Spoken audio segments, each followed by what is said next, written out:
O ito, Bombo Kim and mga kabombo, wag na rin nating patagalin dahil kapiling na po natin sa linya ng ating komunikasyon ang ating sunod na bisita para pag-usapan yung, naku, napakaganda nito, Bombo Kim, kasi yung kanyang thesis sa supposed to be sa math, o sa math rather, talagang isinulat sa wikang Pilipino. Yan. Naku, napaka-interesante nito kasi marami sa mga kababayan natin, Bombo Kim, talagang medyo nawawaglit na yung paggamit ng wikang Pilipino. So, napakagandang pagkakataon ito. Sige, pag-usapan natin yan together with our guest. Nasa linya na ng ating komunikasyon. Ito na po si Sir Andre Clyde Jua Arellano, ang graduate po ng BS Mathematics dyan po sa UP Diliman. Magandang umaga, Sir Andre. Tawagin ko na lang po kayong Sir Andre. Welcome po sa aming program. Bati muna kayo, sir, sa mga viewers and listeners po natin.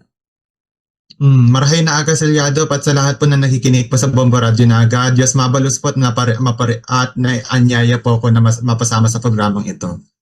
Okay po yun. Eto, Sir Andre, umpisahan natin ang tanungan dito sa atin pong interview. Ano po? So, yung ating thesis pala, sir, ay naisulat po pala ito sa wikang Pilipino. Makumusta ko lang, sir. Ito ba, sir, ay parang mandato ng ating paaralan o tayo mismo yung nag-decide na isulat ito sa wikang Pilipino, Sir Andre? Ako mismo po yung napasiya po. Okay. Yan. Ano, sir, yung parang nag-motivate sa atin?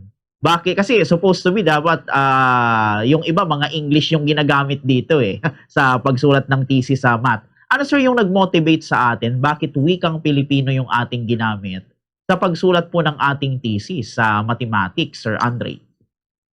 Noon pong high school ako po, nagkaroon po ako ng malaking interest po sa mga wikang Pilipinas o Philippine languages po. Pati na rin mga kulturang Pilipinas. At dalarala ko po ito habang tumutuloy po ako sa pag-aaral. Kaya bago po ako tumunto ng kolehiyo, alam ko na sinabi ko na sa sarili ko, isusulat ko yung aking thesis sa wika, sa Tagalog o Filipino kung papaunlakan nila ako kasi ito yung wika, ito yung Philippine language na alam ko Yun lang yung sa kasamaang palad, ito lang yung tanging Philippine language na alam ko.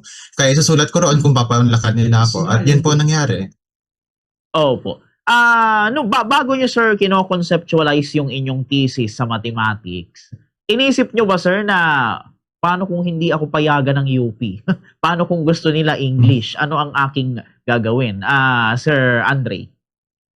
Naisip ko rin po talaga po yun, but maniwala po sila sa akin po, kinatakutan ko po yun kung sakali nung nagtatanong na ako kung papayagan ba nila ako. Sinabi ko sa sarili ko, kung gano'n, sige, isusulat ko sa English, pero isasalin ko ito sa sa Filipino, kinalaunan, tapos tatanungin ko sila kung pwede ko ba rin ito ilathala sa ilalim ng UP. Kung baka pwede nilang maski iyon payagan. Buti na lamang po dahil po sa policy ng UP, pinayagan nga hindi raw nila ako pwedeng tanggihan na magsulat sa Filipino kung nais ko. Opo. Sir, sa UP, sir, hindi issue kung English or Tagalog ang isulat mo sa thesis, Sir Andre.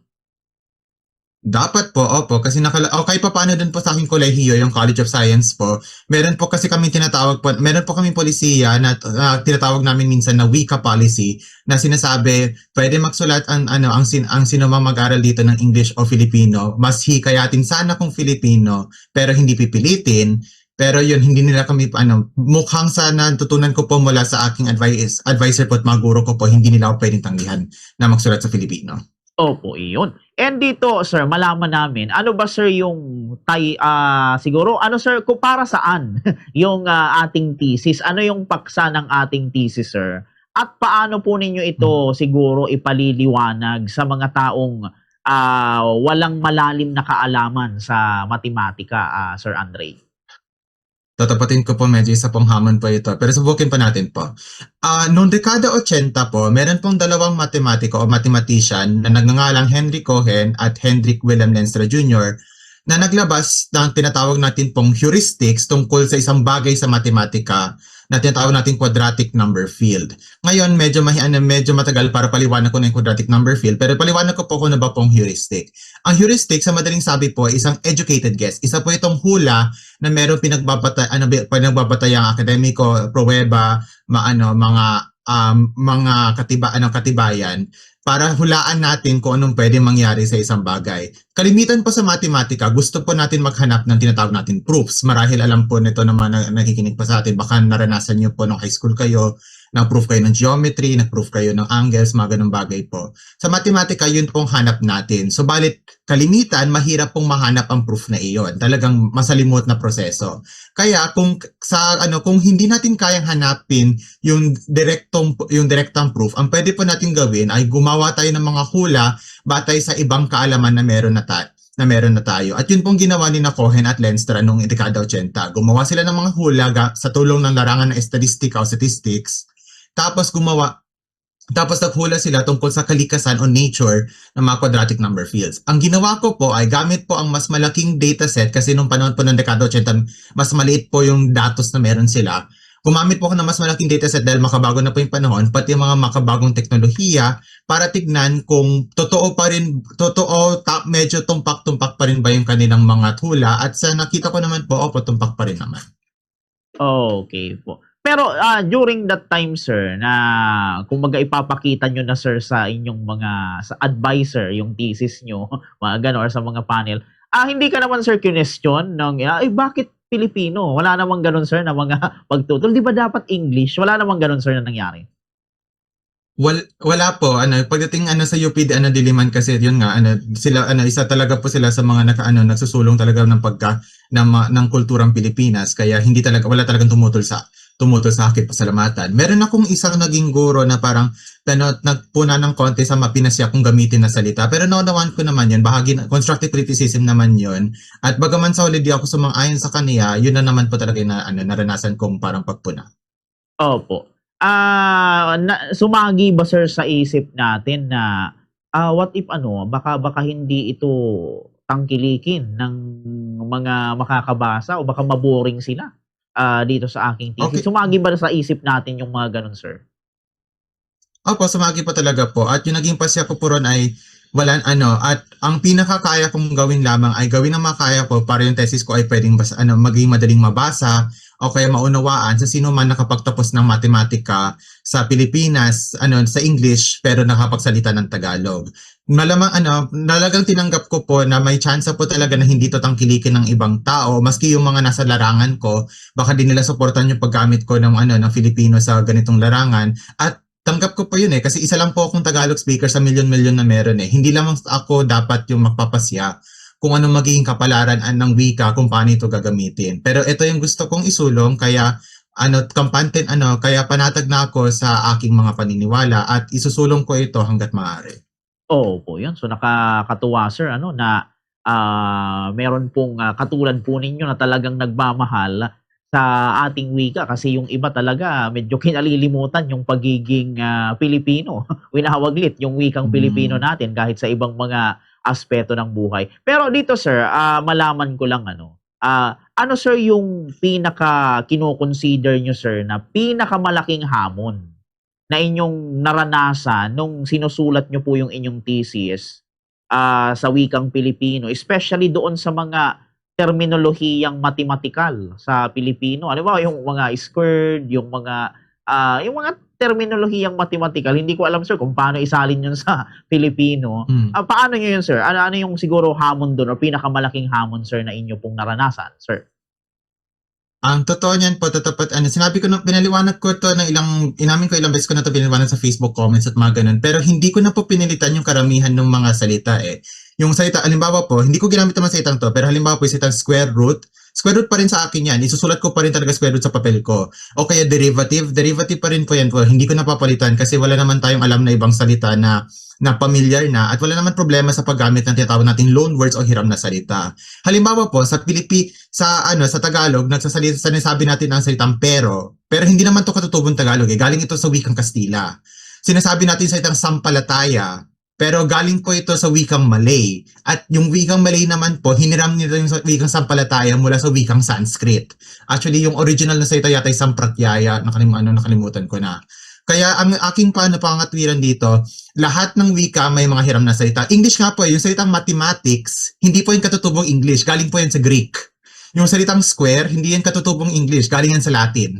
Hiniram din yan ng English. At pero ngayon, nakikita natin, ginagamit natin ng English sa iba't ibang larangan. Kaya bakit tayo magkaatubili maghiram ng salita? Ganun ang wika. Ganun, merong ilan na gagawa ng salita nila, iba gagawa, hiram ng salita at walang mali doon. Tungkol naman sa pinakahamon po, tatapatin ko po yung pagsusulat po sa Filipino po ng matematika thesis ko, hindi pa talaga naging hamon sa akin yun eh. Unang taon pa lang sa UP po, ginagawa ko na yun, hindi na talaga naging hamon eh. Mas malaking hamon po, talagang hamon po sa pagsusulat ng thesis ay yung pag-aaral ng mismong matematika na kailangan kong matutunan para sa thesis na ito. Kasi bahagi po kasi ng paggawa po ng thesis ay para sulitin o i-testing kami sa kakayahan namin magsaliksik ng sarili. Kaya ba namin gamitin yung natutunan namin sa 4 na taon na yun sa program, sa degree program para gumawa ng sarili namin pananaliksik. At yun talaga yung naging hamon sa akin.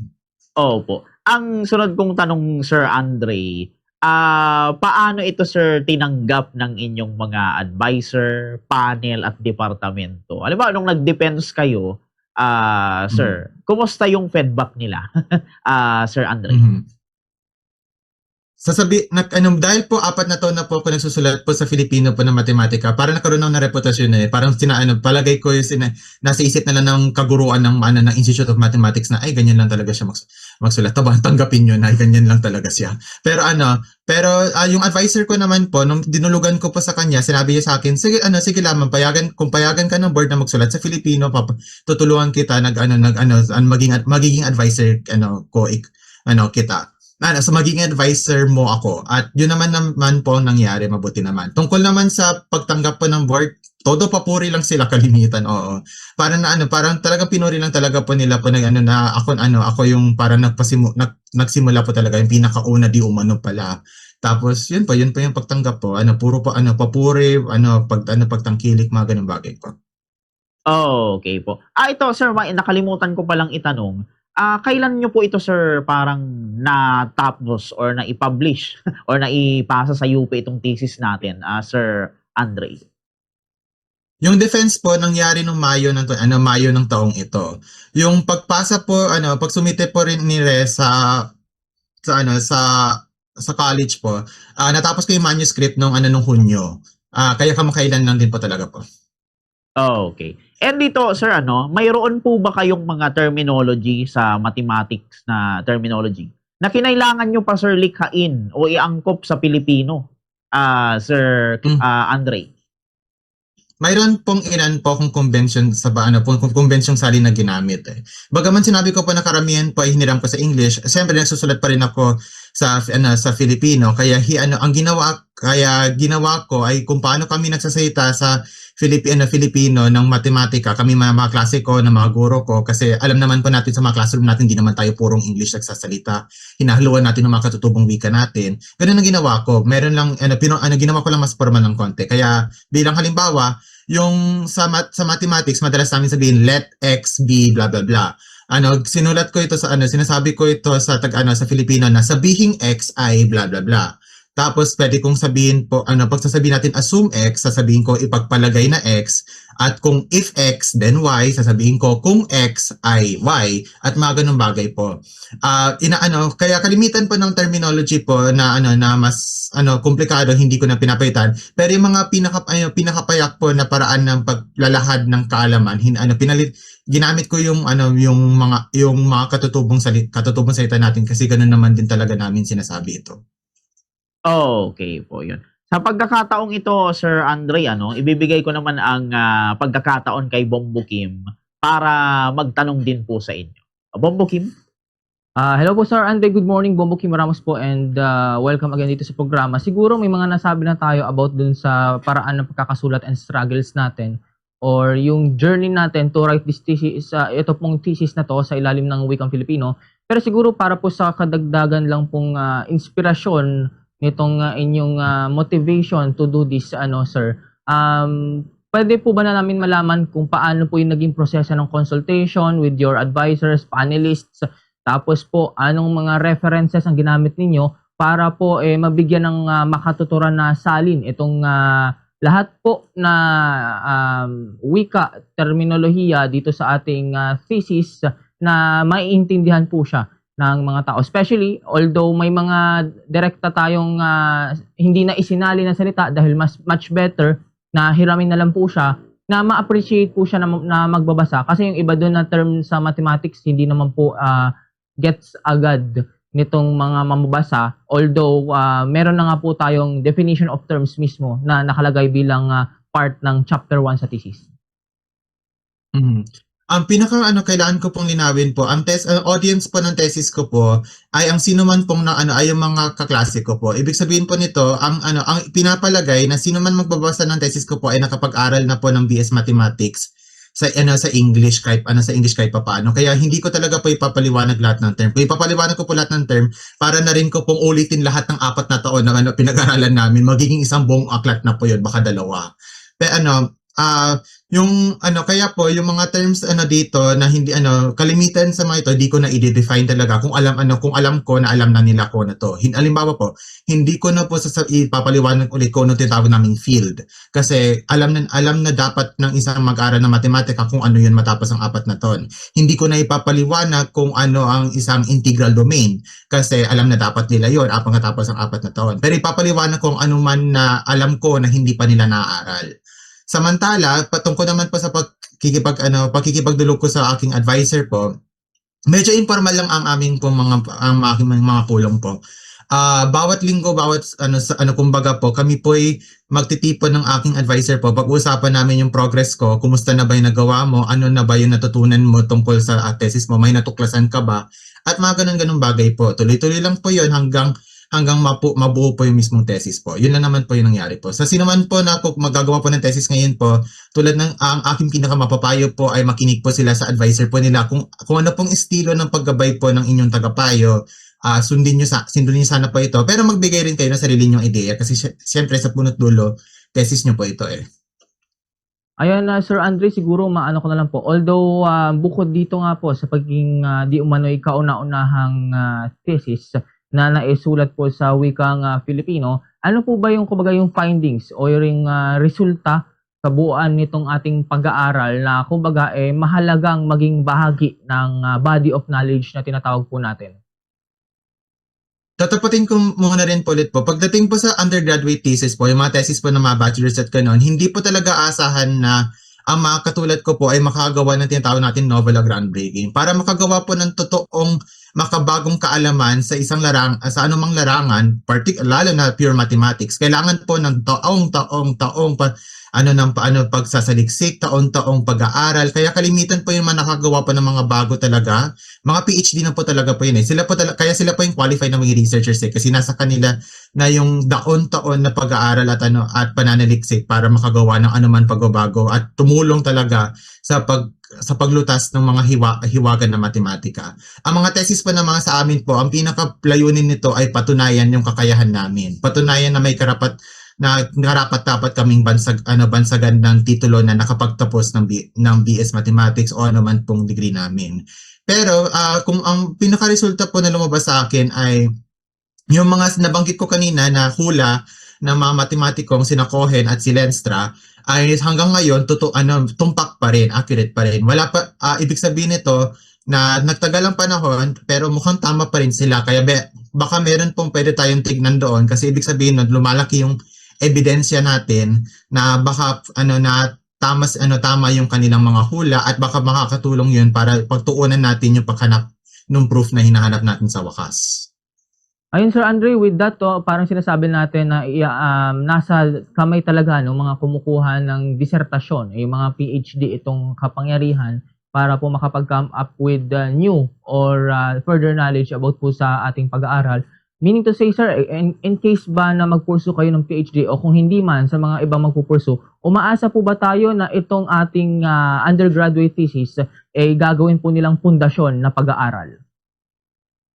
Tingin ko po, opo, kalimitan ang aking undergraduate thesis po ay nasa larangan ng matematika na tinatawag po nating algebraic number theory. Sa anuman pong larangan ng agham, maraming mga subfields na kung tawagin. Kaya palagay ko gagawin ko itong batayan sa patuloy na pagsasaliksik sa tungkol sa mga hula ni na Cohen at Lenstra, pwede ko po itong gamitin para tuloy-tuloy po ako sa pag-specialize dun sa larangan na yon kasi meron na akong background dito. Inaral ko na rin ito. Kaya bakit hindi ko na lang ito ituloy kung gayon naman din, kung interesado pa ako. Kaya tingin ko po, magamit ko po ito, maski man lamang yung karanasan ko sa pag-aaral ng mga konsepto nito.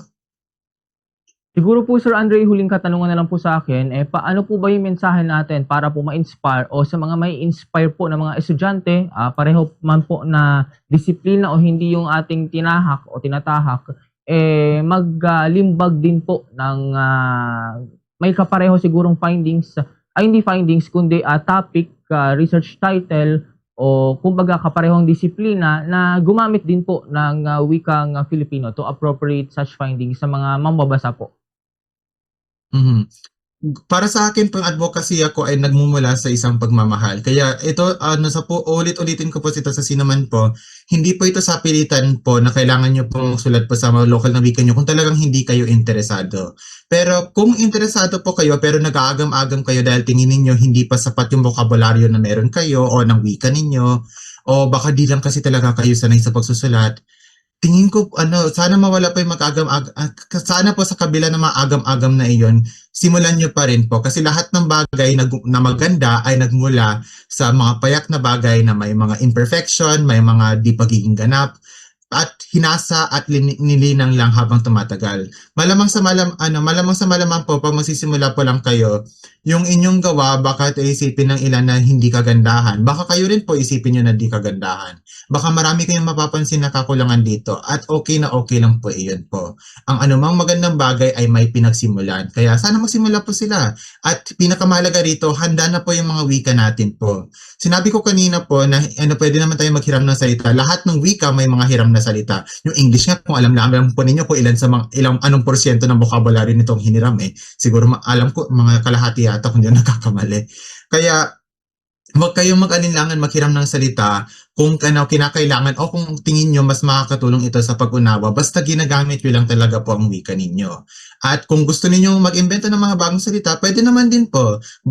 Nasa kamay nyo rin po yan po kasi nasa kamay po nating lahat kung ano maging kapalaran ng ating mga wika at bawat isa sa atin po ay may naiaambag na ideya na pwede nating talakayin at pagsamahin sa diskurso tungkol sa ating mga wika. Yun lamang naman po. Sana mabuhay po mga wika ng Pilipinas, mabuhay po lahat ng wika sa daigdig na ito, at sana po makita po natin ang kahalagahan ng bawat isang wika na sinasalita ng bawat tao. Maraming salamat at yun lamang po sa akin Sir Andre. With that po, ibabalik ko na po kay Bombo Kier itong mga pagtatanong. Opo. Yun, balik sa akin Sir Andre. Ito huling katanungan na lang sir bago tayo magtapos sa ating interview.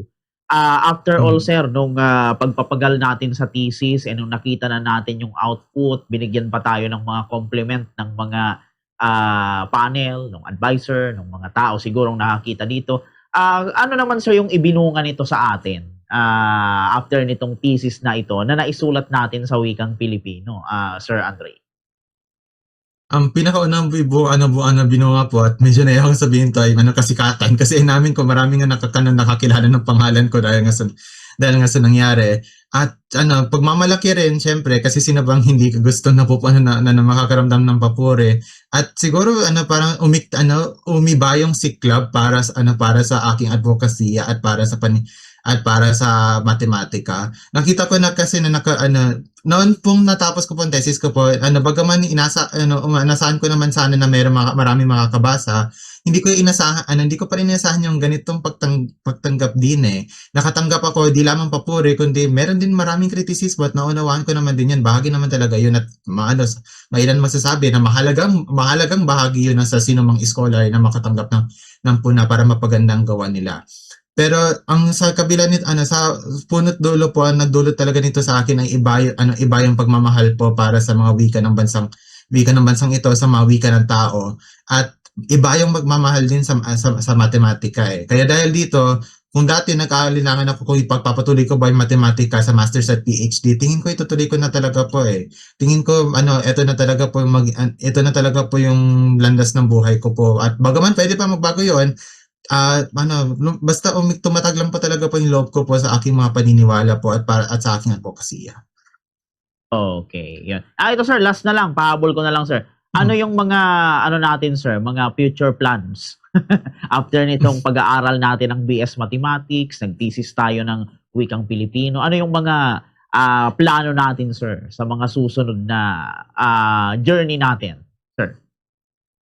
Yung direktang plano ko ngayon po ay bumalik sana sa pag-aaral sa Enero po. Ang dahilan kung bakit hindi ako nakapagbalik-aral agad-agad sa paparating na semestre ay yun naghintay kasi po ako ng isang scholarship po mula sa DOST na di ko na malayan, lumipas pala yung deadline ng dahil abala ako noon at hindi ko pinasiyang i-check kung ano yung deadline nito.